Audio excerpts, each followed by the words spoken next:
if we need to start growing the economy of Nigeria, we need to seriously start thinking of sustainable businesses. You cannot think of any sustainable business right now without thinking of the environment, without thinking of social factors, without thinking of governance. Welcome to the Advocaat Distinguished Guest Series. My name is Uchechi Ibeku. On this first episode, we're going to be discussing the importance of ESG to the board. Joining me in this conversation is Lady Cheta Nwabuike. Lady Cheta Nwabuike is an ESG expert. She sits on several boards and is a company secretary. Lady Cheta. Thank you very much, Uchechi, for having me in this session today. And it's a great honor because I know that it's the very first session. So thank you, and also thank you to the management of Advocaat for this honor. Thank you. Like I said earlier, you serve on several boards and in several capacities. What would you say are your roles, especially as it relates to sustainability and governance? So basically, what I do across the various companies where I serve as director and company secretary is to ensure that we build a robust governance system, and also to ensure that we have programs that are strongly developed for sustainability. We have strong policies in place, strong procedures, ensuring that the company is compliant with various regulations of the Federal Republic of Nigeria, and even, international standards, and maintaining best practices. So you mentioned that you are an industry expert. What are the key non-negotiable corporate governance principles that every board should have?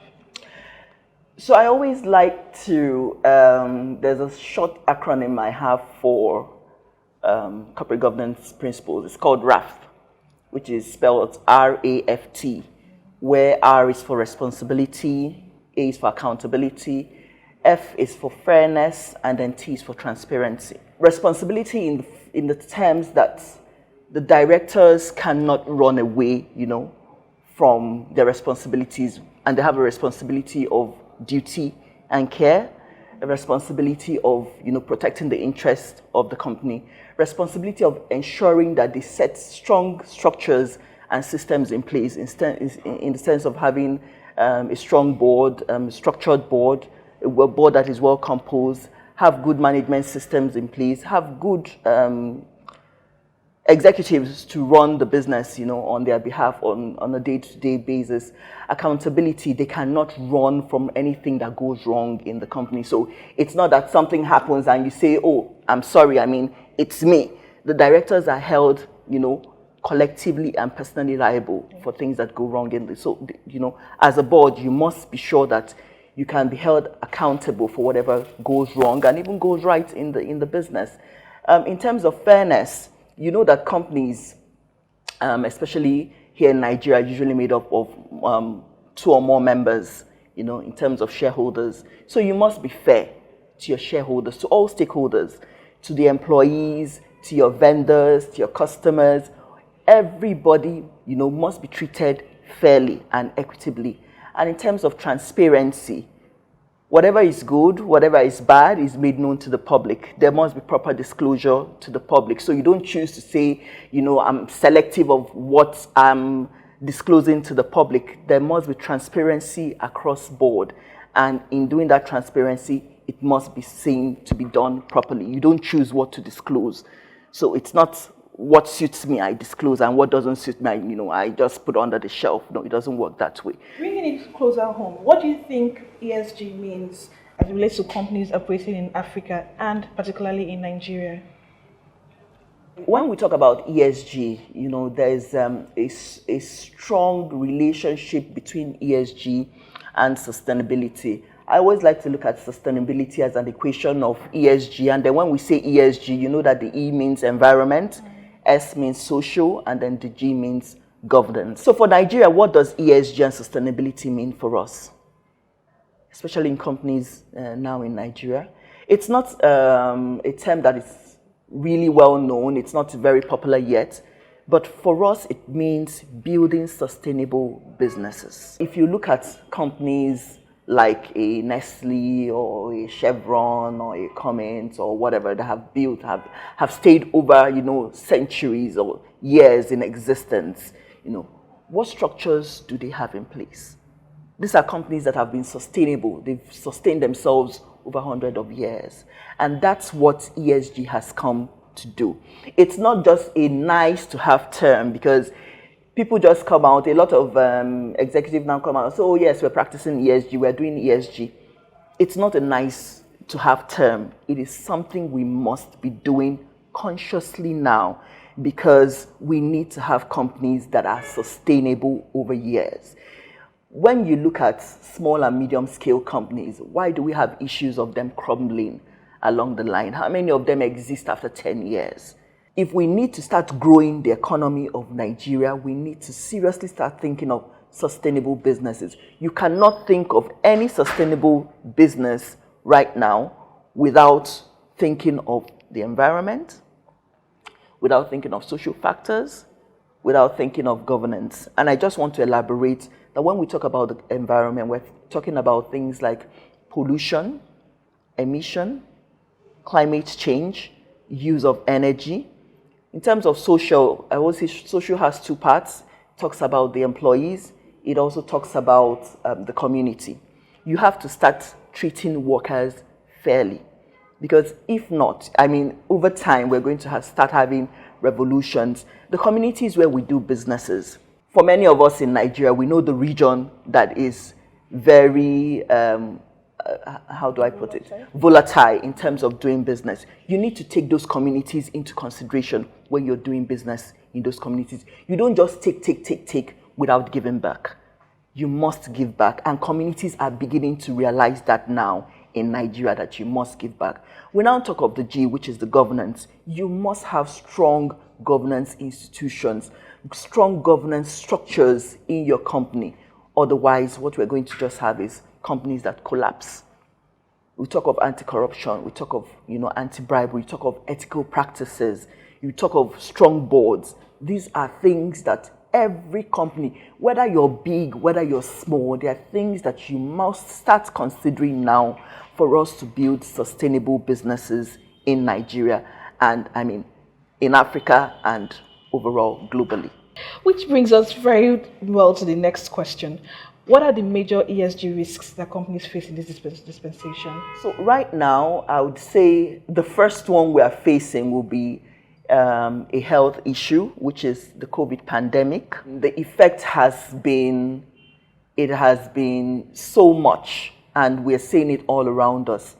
However, a trending issue has been that of climate change. For us in Nigeria, we can say, it doesn't really affect us. It's the Western countries that suffer the storms and the hurricanes and the volcanoes and all that. But look at an area like Lekki, when we have the rainfall. Yeah. I took my children the other day to the beach, and I was explaining to them the various beaches we have and how, the bar beach used to, overflow its banks. And when we're children, we really didn't understand what was happening. That was a direct effect of climate change, but we didn't understand that. We need to now start recognizing that there's a risk of the health. We have a risk of the climate. Currently, we have labor risk. Now, what the pandemic has done is, in the past, you would never think of a work from home policy or a flexible working policy. But it's staring us in the face now. It's staring us in the face. And for many organizations that are putting out adverts there, you will always see the possibility of remote working. Yeah. It's there now. So these are the risks that employers now need to start thinking about, what their employment structures would be like, what their employees would want to see, when they come to join them. We also have the risk of supply chain management going bizarre. It's already happening here, especially with COVID. You saw that suppliers could not meet up because in certain countries where we had the impact terribly, we're shut down. Nigeria was shut down for like how many months, just like other countries. Would you now say that you're one country out of the world that will be working? And if the supply management is dead and crushed, there's nothing you can do. Right now, we're also facing, the effect of cybersecurity. It's a huge threat for us in terms of governance. We cannot over talk about bribery and corruption in Nigeria. That's huge for us in terms of governance.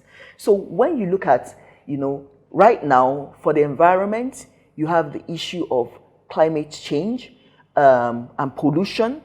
For social, you have employee welfare, and you have community. These are risks that are staring us in the face. And then for governance, we have bribery, corruption, and cybersecurity. That's what we're looking at now. Now, we cannot talk about now without talking about the future.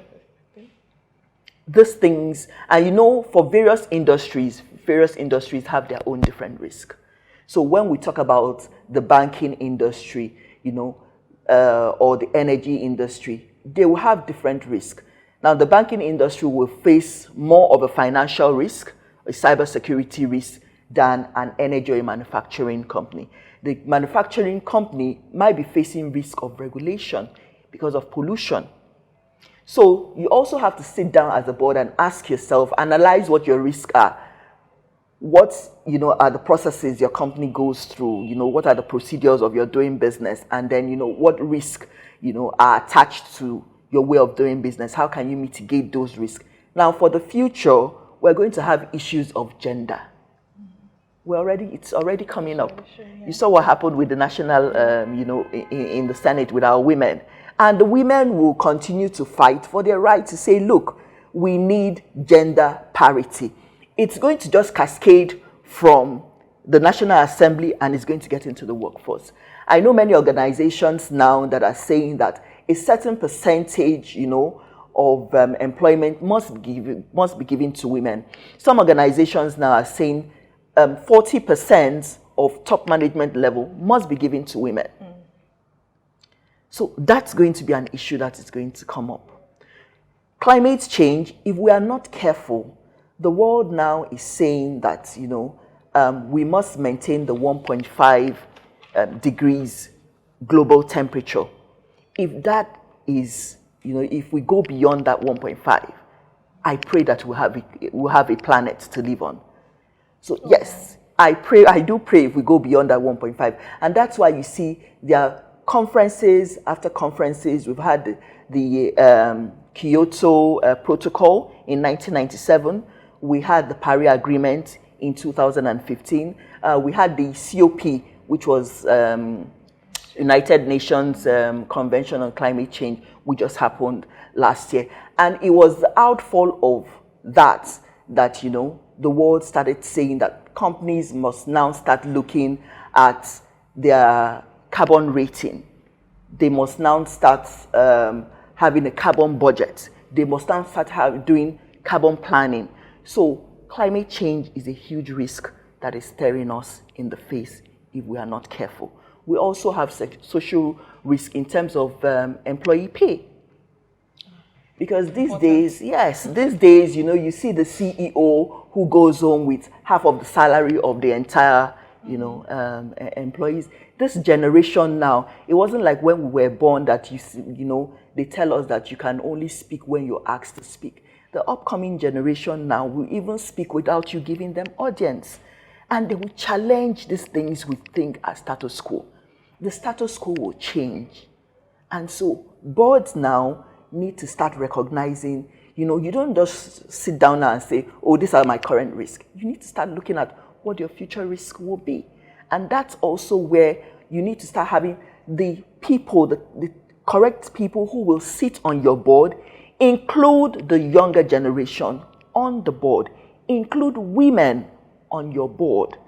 Because it's only with this balance in the board that you can face your risk adequately. Okay, so let's switch gears a little bit and talk about CSR.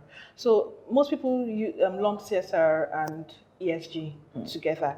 And while we can say that ESG, some of the ESG can be measured as a CSR initiative, but not all CSR programs can fall under ESG. So what is your opinion on companies that lump up these two terms? So I think that's like a mistake on their part. CSR and ESG are two distinct things. And I always like to say that CSR is a small part of ESG. So CSR actually comes under the social part of the ESG, where we have the employees and then we have the community. So when you do anything with the community, that's when you're doing CSR. And we must be careful to differentiate CSR from philanthropy. It's not philanthropy. CSR is not organizational branding or brand imaging, where yes, I mean, it's a good to have, and you take all the media people there, and I brought 10 bags of Indomie and 10 bags of rice and tissue paper and all that. That's not CSR. When you're practicing CSR, organizations must connect with the communities. They must connect with the communities. There must be an engagement with the community so that you are tailoring to the need of the community. There must be a gap analysis done. There must be a needs analysis done in the community so that you don't go and give a community that is looking for power, you're giving them water. Or that they need water and you're giving them power. Or because, your organization works in the energy sector, you feel that it's a lot easier for you, it's cheaper for you to go and put power there rather than actually giving the community what they need. So we need to start getting in touch with what the communities need. And when we talk about CSR, we have to look at the impact that the organization is having on the community. The organization shouldn't just be taking from the community. You must be able to give back. And when you're giving back, it must be something that is relevant to the community. You're not just going to settle one chief or going to settle one youth leader. You're not just doing that. You're doing things that totally key into what the community needs. And like I said, it's not philanthropy, it's not brand imaging, it's CSR keying into what the community needs to help them better themselves, and improve their communities. To wrap up, let's talk a bit more about the reporting standards. One of the key of ESG is clear and consistent reporting. Yeah. What are the practical ways that you think boards and companies can go about incorporating ESG reporting? I think that what I will be advising boards is that for every board meeting that they have, and for every standard board, the minimum should be that you have 4 board meetings in a year. So that's like 1 in every quarter. That there should be a sustainability report, either prepared by the sustainability manager or the ESG officer or the ESG manager, presented by an ESG director or whoever is in charge of sustainability on the board, that it gives a clarity of what the board is doing in terms of ESG and sustainability. I know that sustainability reporting is not mandatory in Nigeria, but I think that it's something that the government should begin to look at. Like I said, you don't put out regulations that you cannot monitor. The best way for you to monitor your regulations are through your sustainability report. Now, the sustainability report shouldn't just be something that is for your own convenience. And so, when we talk of transparency and disclosure, there must be full transparency, there must be full disclosure, which means that even when you're not doing so well in terms of sustainability, you're able to say that, When you're doing very well, you're able to say that. And then that sort of puts organizations on checks and balances. Because when we're talking about sustainability, let's not just look outside the business. We must also begin to look at within the business. So you look at your in terms of environment, what are you doing in terms of, electricity usage, energy consumption, the use of paper, because you remember that, when you use the paper, you're helping to cut down a tree. Yeah. So you look at what you're doing in terms of pollution, the companies that are into oil and gas and, energy, the kind of emissions that are given out. Now, you come to social, where you talk about the employees and the community. Now, it's going to get to a point, and I keep saying that the boards now need to include younger people and women. Because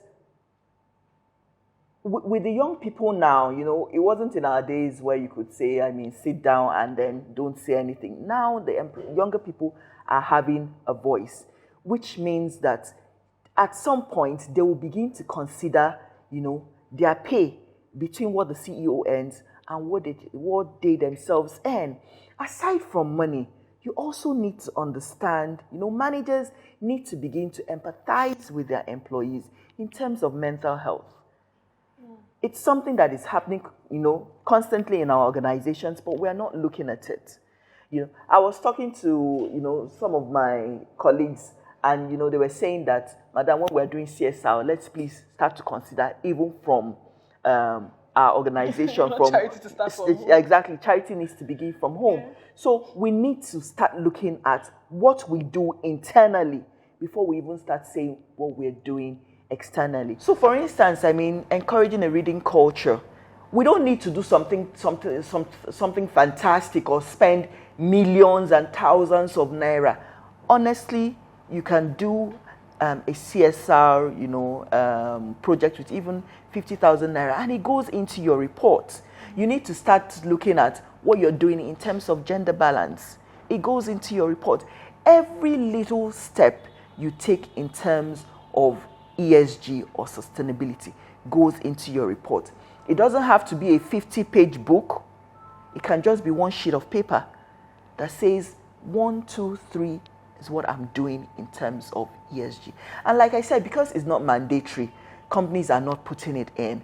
But it will come to a time, where you will not get enough visibility as a company because you're not publishing sustainability reports. Now, we say that there are investors everywhere, but investors are picking and choosing the kind of companies they want to invest in now. And they're saying that if you're not doing enough in sustainability, if you're not doing enough in ESG, then it's not worth them putting their money, into it. So companies now need to make a conscious effort of not only just doing ESG, but also reporting it properly. For the ESG officer, if you're doing your quarterly report, it makes it very easy for you. At the end of the year, you just consolidate your report, and then you have one report. And what is the easiest channel to send out your report? You put it in the annual report, the audited account. You don't need to make a separate, report for that. It will cost you more. Just put it as a sustainability report. You put that as part of your audited financial statement, and it gives you greater visibility, in terms of people that want to invest in your business. But we must start from somewhere. And I say that it is time now that the federal government and even state governments start encouraging organizations. And I'm happy that it has also moved from private sector even up to the public sector, because the Climate Change Act now talks about including, government agencies into it. So nobody is running anywhere. But the government has to put stricter measures in place for us to be able to comply, with the regulations. And then we comply and we report. It's mandatory. You report. And once companies are made to report annually, you will see, decisive steps and strategic actions being made to improve the environment, to improve the welfare of employees, and to, set up good governance structures. It is not just for big flying companies. We must even inculcate this even in the medium scale companies. And when we're all together, we've all worked together, going towards, the same goal, then we don't have too much to do. The government doesn't even have too much to do in pursuing people, because it now becomes a part of our culture. And then with that, we can build a stronger Nigeria, a stronger Africa, and a stronger world. So that's a very nice place to draw the curtain on our maiden edition. Thank you very much, Lady Cheta. It was a very insightful conversation. Thank you, Uchechi, for having me. Thank you. Thank you for spending time with us. You can catch up with other contents on our various social media platforms and our website. We look forward to seeing you again.